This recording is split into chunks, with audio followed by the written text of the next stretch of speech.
The tale starts at the Advan home, where Elymas runs through the big halls with his dear book held under his arm, glad to read it. Each time he opens the book, a queer feel floods him, and each moment of his life feels like what he's seen before. All at once, his mind's flash to his future self fighting a huge spider beast that leaps from tree to tree as quick as light and near crushes him. Then he sees another mind where he fights with a warrior who wields a huge axe.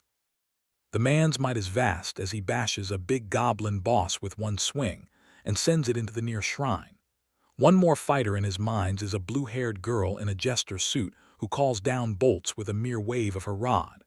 She spurns weight as she runs on walls, and she has fake skills to make clones of her own. The last one he sees is a top swordswoman who beats him hard with a quick flurry of cuts, which leaves him with no choice but to guard with his shield. After that, she pulls back and fades from view before she pops up behind him for a shock blow. He just blocks her hit, so she leaps back and hits him from his blind side. Her blade swings near his face as he dodges it at the last second. Back in the now, the day off, Advan clan's class right. All of the small kin watch the right, keen to see what class he will get while Elymas waits with fear for the boon.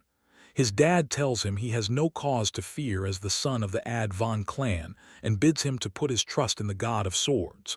With that, back, and he knows that those views are not from the past at all. This world is the same as the VRMMO he played in his past life, and he can't think he was born anew.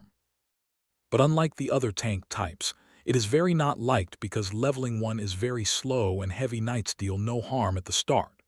Because of that, the class with the best might is known as the worst class. After the boon, Elymas checks his status card and tells with glee that his class is heavy knight. At that, his dad loses his calm and yells that it should have been master swordsman for sure. Elymas goes still as he sees the look of hate on his dad's face, and he sees at once he made a big slip due to his past. His dad grabs Elymas by the arm to view the status card for his own eyes, and shouts that a heavy knight is no more than a wood drill doll with bad stats and no strike power. Elymas tries to sway his dad that his health and guard stats are very high, but his dad does not care and slaps him hard in front of all the kin. Shyly, Elymas knows at once that she is Malice, the girl who used to play with him when they were kids. The priest says the time is bad, but Elymas' dad gives his say and shoots him a look that gives the boy a bad hunch. With that, the priest casts the right on Malice, and she checks her card to see her class. The butler feels for him and gives him a small pouch of coins since his dad gave him scant time to pack on. While Elymas leaves his home for good, Malice takes joy in watching the old heir walk off in the hard rain. The next morn in the town, a blonde fighter boasts that the judges saw his skill and gave him a class quest. On the flip side, Lucy is full of life as she looks to a new day of quests, but her team lead tells her not to be a Ricardo the inn, where he thinks in low tones of how he has lost his kin, his home, and all that once meant much to him. He soon knows that the tale of Magic World and even the town of Rondome are not like the game he knows. So, there is still much for him to learn. At first, he looks at his status card to see if the broke heavy knight skill tree is still the same to make any build wants. He starts with 5 skill points, and he will gain 1 more each time he ups his level.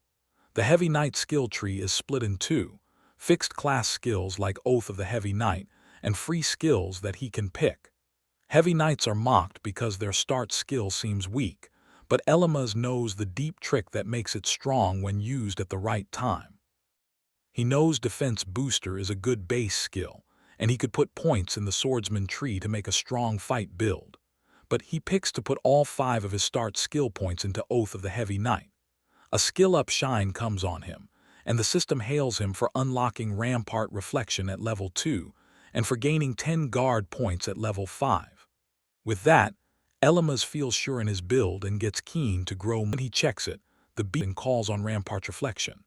The skill sends a strong wave that blasts the poor Arana off with the force of its own hit. His frame at once lights up with a level-up sign, and a box tells him he sent back harm based on his guard stat. Then, he goes to the dead beast and takes out its level 2 gem, which has a nice gleam, but it is not worth much. Is not a foolproof skill, for it sends back harm eyes as the fierce Rana gets set to eat him like soft prey.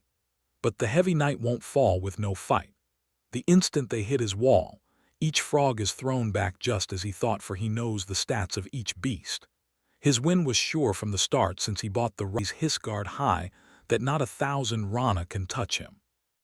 Then the scared man quite loses his wits as he stares at the pile of dead frogs strewn on the ground in front of Elamahas. He asks the man who he is. Elamahas starts to tell his name as Elamahas Edvon with pride, but he stops part way. He minds his dad's more. With that, he Liveshi's old name and says with trust that he is Elama's the heavy knight.